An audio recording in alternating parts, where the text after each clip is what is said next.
Alors, toi, tu es un banquier pur. Parce que souvent, on dit, notre banquier n'est pas notre ami. Est-ce qu'on peut vraiment faire confiance à la banque? Alors, absolument juste. C'est On une doit. question quand même assez compliquée hein, Non, non, en elle tant n'est que pas banquier. compliquée du tout. Ok, Et allez. je te remercie pour la question parce que Mhm, ça, c'est un sujet que j'ai souvent abordé avec des amis qui pointent toujours le méchant banquier. Donc, mhm. on en rigole souvent. Le banquier doit être une personne en qui vous avez confiance. Le banquier doit être une personne à qui vous n'avez pas peur de présenter la réalité de votre situation. C'est de cette manière qu'il pourra vous accompagner au mieux.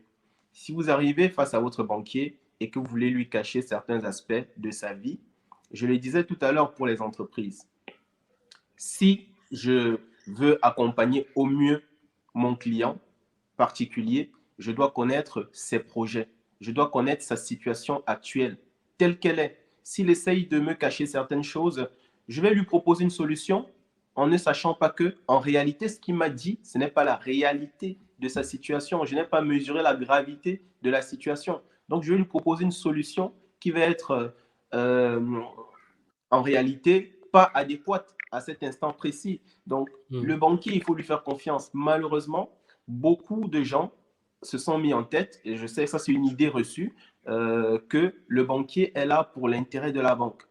Le banquier évolue dans un cadre réglementaire. Le banquier doit respecter une déontologie, un peu comme le médecin, un peu comme l'avocat. C'est une profession réglementée. Et donc, de ce fait-là, le banquier a l'obligation de respecter l'intérêt du client. Tu ne dois pas proposer à ton client un produit qui n'est pas dans son intérêt, un produit qu'il ne comprend pas. Donc, typiquement, un banquier qui fait bien son travail, parce que là, c'est là qu'il faut faire la nuance.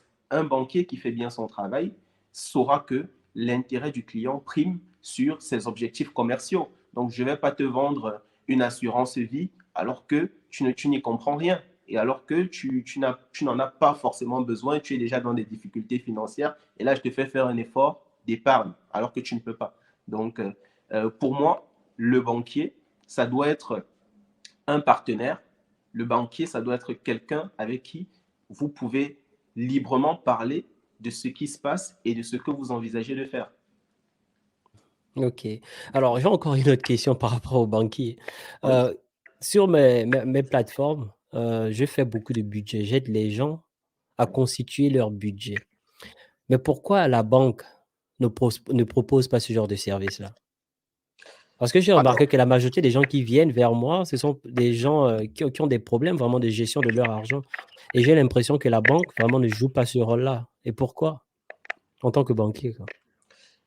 la banque ne joue pas ce rôle-là simplement parce que, premièrement, c'est prenant en termes de temps. En termes de Mhm, temps, pour accompagner une personne sur la gestion de ses finances, c'est long.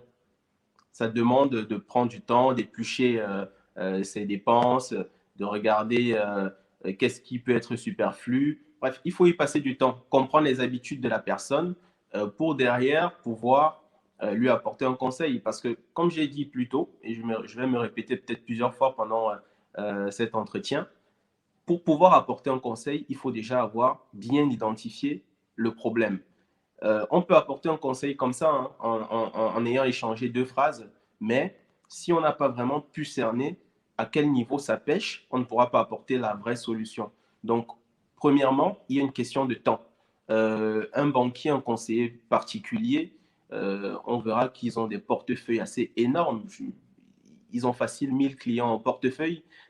Si vous voyez chaque client une fois dans l'année, sachant qu'on ne travaille que 200 jours à peu près, par jour, ça fait déjà un truc comme 5 clients à voir. Il y a le mhm, côté administratif du boulot, parce qu'il n'y a pas que les rendez-vous. Après les rendez-vous, il y a l'administratif, il y a les appels en dehors des rendez-vous physiques. Donc, comment est-ce que un banquier va trouver le temps de s'asseoir avec le client, de parler de budget, etc. On peut le faire à la marge avec certains mhm. clients chez qui on détecte vraiment un besoin important parce qu'on comprend que voilà, ils ne sont pas du tout sensibilisés à ces questions-là. On peut le faire à la marge, mais s'il fallait accompagner tous nos clients qui en ont besoin parce qu'ils sont nombreux sur cet aspect-là, on ne s'en sortirait pas. On verrait nos clients tous les 3 ans et là, ils auraient encore plus de raisons de dire mon banquier, il ne me sert à rien, je ne le vois jamais, il ne m'appelle jamais, je l'appelle, il ne me répond pas. Donc, c'est pour ça qu'il faut des personnes qui s'y connaissent, qui sont dans ce milieu, comme je l'ai fait, qui arrivent sur les plateformes comme les réseaux sociaux et qui se proposent d'accompagner les gens. Et je vois Mhm. qu'il y a de plus en plus de gens qui font ça. Et voilà, je pense qu'on n'est même pas encore assez nombreux. Et il faudrait que chacun prenne conscience que c'est un accompagnement qui est nécessaire pour pouvoir avoir une certaine stabilité au niveau de ses Mhm. finances. Alors, heu, quel est le vrai rôle du banquier? Oui. Alors, Ça le vrai rôle du banquier, ouais. c'est une bonne question. Le vrai rôle du banquier, Est-ce qu'il si travaille on, pour moi? C'est-à-dire, est-ce qu'il a mon service ou est-ce qu'il est au service de mon argent? Est-ce qu'il est là pour m'aider? C'est quoi son rôle? Parce que souvent ça prête à confusion en fait, le rôle du banquier. On ne sait pas réellement ce que le banquier peut nous proposer en termes d'aide. Si ce n'est parce que nous je vais à la banque, je parle avec le banquier, j'ai besoin d'un crédit et puis c'est tout. voilà. Merci pour ta question, juste, parce que le rôle du banquier est souvent limité à celui de pourvoyeur de crédit. Le Mmh. banquier, c'est la fonction première de la banque ou historique de la banque, si on veut. La banque, c'était ça. Tu Mmh mh. vas auprès de la banque, tu as un projet, tu demandes un crédit et ça te permet de réaliser ton projet. Mais le rôle du banquier ne se limite pas à ça. Le rôle du banquier aujourd'hui va au-delà de fournir du crédit.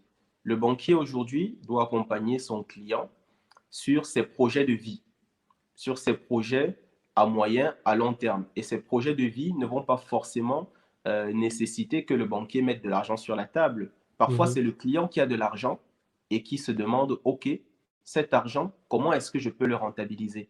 Le banquier est censé pouvoir donner du conseil à son client sur comment investir son argent à travers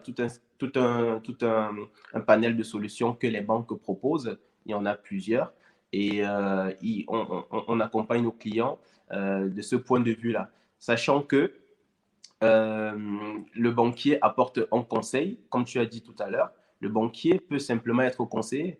Parfois, on a des clients qui veulent faire des investissements, qui veulent faire des placements, qui fiscalement ne sont peut-être pas adaptés à leur tranche d'imposition. On va leur dire non, il y a tel placement qui est peut-être plus intéressant. Donc, le banquier a ce rôle de conseil.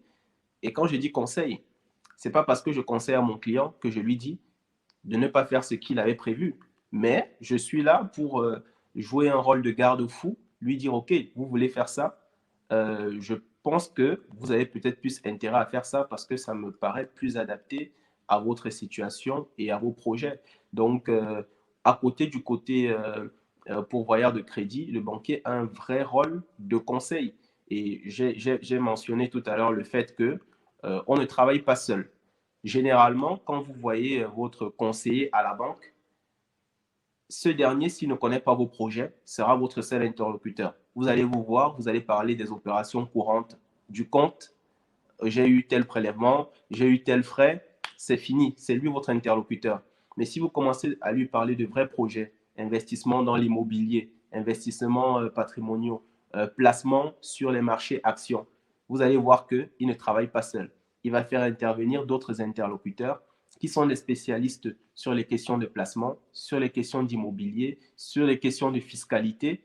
Et là, on se rend compte à quel point le banquier peut être accompagnant. Et puis même sur la sécurisation du patrimoine, on accompagne les clients sur tous ces sujets-là. Seulement, il faut que le client veuille bien se dévoiler, qu'il veuille bien dire à son banquier, voilà, moi, Nathanaël, je veux faire ça, j'ai tel projet, j'ai ça comme ressource, et le banquier, par rapport à ce que vous allez lui dire, va voir quel est l'accompagnement approprié. Donc, le rôle du banquier, aujourd'hui, c'est vrai, c'est un vrai rôle de conseil au-delà de l'aspect pourvoyeur de crédit.